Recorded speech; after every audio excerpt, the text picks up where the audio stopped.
Welcome back. We are getting right to the bedside today, focusing on a really common challenge in the ICU. We're talking about when the patient and the ventilator are completely out of sync. That's right. We're looking at patient-ventilator dyssynchrony. Getting this right is absolutely fundamental to patient outcomes. So let's define it. What is this dissynchrony, and why is that fight between the patient and the machine so dangerous? It's a mismatch, a critical mismatch between the patient's own neural drive to breathe and what the machine is actually delivering. If the ventilator gives a breath that's too fast or too slow or too shallow for what the patient's brain is asking for, the whole system starts to fail. Let's put some numbers on that because they really highlight the scale of the problem. How often are we seeing this in a typical ICU? Far more than people think. We're seeing dyssynchrony in up to 34% of ventilated patients.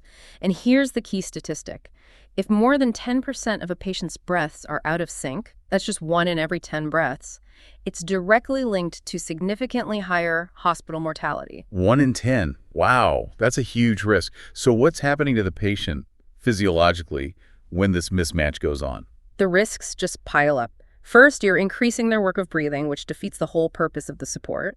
Second, it almost always makes weaning from the ventilator take longer.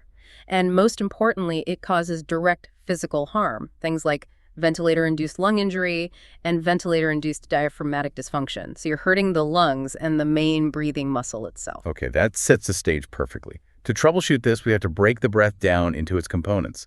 Let's start right at the beginning, the trigger phase. The trigger is just the start of the breath. Dissynchrony here means one of two things.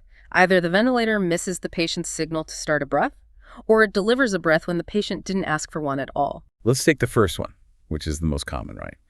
Ineffective triggering. The patient tries to breathe, but gets nothing.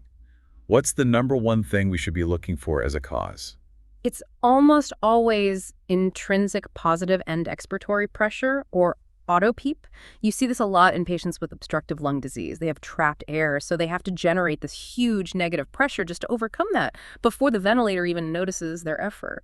And how do we see that on the monitor? What's the waveform signature we're looking for? You want to look at your pressure time curve. You will see a very clear, short negative deflection. A little dip, that shows the patient made an effort, but, and this is the key, it just returns to baseline. It's not followed by a delivered breath from the machine. The effort was ignored. Okay, so the intervention for this can feel a bit counterintuitive. The patient has too much pressure from trapped air, so we treat it by adding more pressure, external positive end expiratory pressure. Why does that work? That's the central concept here. You're not just adding pressure randomly, you're using it to narrow a pressure gradient. So let's say the patient has 10 centimeters of water of auto-PEEP. They might have to generate, say, 12 centimeters of negative pressure to trigger the machine. That's a lot of work. But if we apply 8 centimeters of external PEEP, we raise the baseline. We're meeting them halfway. Now they only need to generate 4 centimeters of effort to get that breath. Much easier. That makes perfect sense. So what's the target? How much external PEEP should we be dialing in? The general rule is to set the external PEEP at about 75 to 85% of the measured auto-PEEP. And while you're at it, check your trigger settings. Sometimes just switching from a pressure trigger to a flow trigger can make a huge difference because it's more sensitive. Right. Now let's flip to the other extreme. Auto-triggering. Patient's not trying to breathe, but the ventilator just keeps firing off breaths. What's causing that? This is a hypersensitive machine. Sometimes the trigger is just set too low, but more often it's some kind of artifact. A leak in the circuit, condensation, what we call rain out, or even cardiac oscillations. The heartbeat itself. Yes. The heart beating against the chest wall can actually be enough to trigger a very sensitive ventilator. Okay, and if you suspect it's cardiac oscillations, how can you be sure it isn't real patient effort? It can be tricky. You really have to look at the electrocardiogram at the same time. If those false triggers line up perfectly with the QRS complex, you know it's the heart. The fix is to slowly increase the trigger threshold, make it a little less sensitive until those extra breaths disappear. And of course, check and dry the circuit. Then there's the really high-risk one in this phase, double triggering. 2 breaths stacked right on top of each other. What's the mechanism there? Double triggering happens when the patient's brain wants a much longer inhalation than what we've set on the machine. So the ventilator delivers the set breath and stops, but the patient's drive is still high, they're still trying to inhale. So they immediately trigger a second one. Exactly, and you get breath stacking. Why is that an immediate red alert situation? Because you're delivering, in some cases, twice the intended tidal volume. That is a direct line to volutrauma overstretching and damaging the alveoli. It's an emergency. So to fix it, we have to align the machine's timing with the patient's drive. What are the adjustments? Two main ways. You can increase the set tidal volume, which will naturally make the inspiratory time longer. Or you can just directly increase the inspiratory time setting itself. But you also have to ask why their drive is so high. Are they in pain? Is there acidosis? You have to treat that underlying problem. That's a perfect transition. We've talked about starting the breath. Now let's talk about the middle of it, the flow of gas. This brings us to our second big area, flow disynchrony. Right. Flow mismatch is really all about speed. Is the gas moving at the rate the patient wants? Let's start with insufficient flow. The patient often looks like they're starving for air, really thucking on the tube. What's the classic sign on the pressure waveform? You see this most often in volume control, where the flow rate is fixed. The pressure time curve will have this very distinct concave or scooped out look to it during inspiration. The patient is pulling so hard that they're dropping the pressure in the circuit faster than the machine can push gas in. So they're literally overpowering the ventilator's flow. How do we fix that, depending on the mode? In volume control, it's simple. You just have to increase the peak flow rate, give them more gas, faster. If you're in a mode like pressure support, you don't set flow directly. Instead, you need to shorten the rise time. A shorter rise time tells the ventilator to get to its target pressure much more quickly, which meets that high initial demand. And on the other hand, what if the flow is too aggressive, too fast? You'll see a pressure overshoot, a sharp, uncomfortable spike right at the beginning of the breath. The fix is just the opposite. You increase the rise time. Slow down that initial delivery of gas so it's not like a sudden blast of air. Okay, that brings us to the very end of the breath. Cycling. When does the machine decide to stop inspiration and allow expiration? Let's talk about premature cycling. The vent cuts off the breath, but the patient is still trying to inhale. What's the waveform clue? On the flow time curve, you'll see the flow start to decay normally. But right as it's about to end, you see this little patient spike, a little upward hook in the flow curve. That's the patient still trying to pull air in against a now closed valve. They're still actively inhaling. So how do we tell the machine to hold on a bit longer? We have to change the setting that tells the ventilator when to cycle off. That's the flow cycling threshold. To fix premature cycling, you need to lower that percentage. So if it's set to cycle off at 25% of peak flow, you might drop it down to 10 or 15%. That forces the ventilator to wait longer, extending the inspiration. And that leads us to the opposite problem, delayed cycling.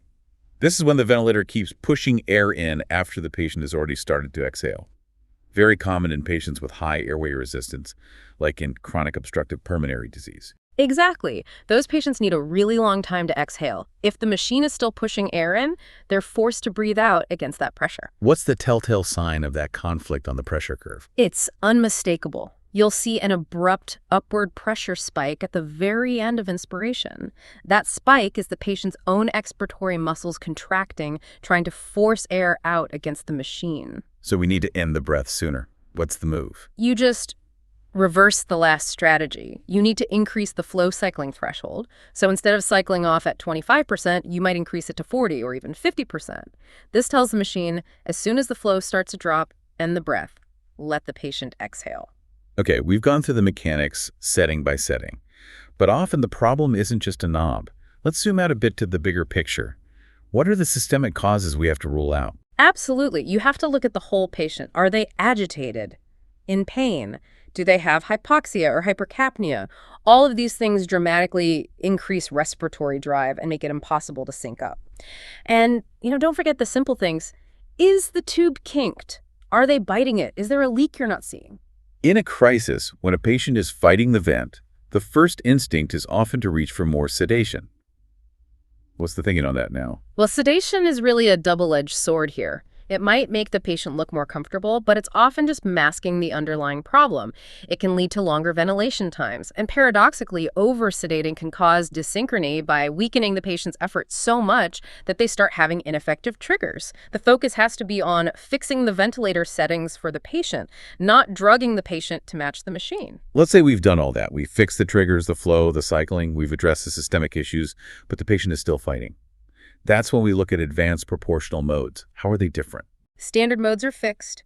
We set a volume or a pressure, and that's what the machine gives, period. Proportional modes, like proportional assist ventilation, are smarter. They measure the patient's effort and lung mechanics breath by breath. And then they deliver assistance that's proportional to what the patient is asking for in that exact moment. And for the most difficult cases, where you need perfect timing, what's the most advanced option? That would be neurally adjusted ventilatory assist, or NAVA. It's incredible. It uses a special catheter to sense the electrical activity of the diaphragm itself. So the ventilator isn't responding to a pressure or flow change, it's responding to the patient's actual neural command to breathe in real time. The timing is essentially perfect. So if you had to boil it down to one key takeaway for the clinician at the bedside, what is it? Is that patient-ventilator dyssynchrony is manageable. And your single most powerful tool is the waveform. If you can look at those pressure and flow curves and recognize what you're seeing, a scoop, a spike, a failed trigger, you know exactly which knob you need to adjust. Right. We've seen today that the goal is always to match the machine's mechanics to the patient's neurology. We've covered ineffective triggers, double triggers, flow issues, and cycling errors. And really understanding those flow cycling adjustments, lowering the percentage for premature cycling, increasing it for delayed cycling, that's such a huge piece of the puzzle.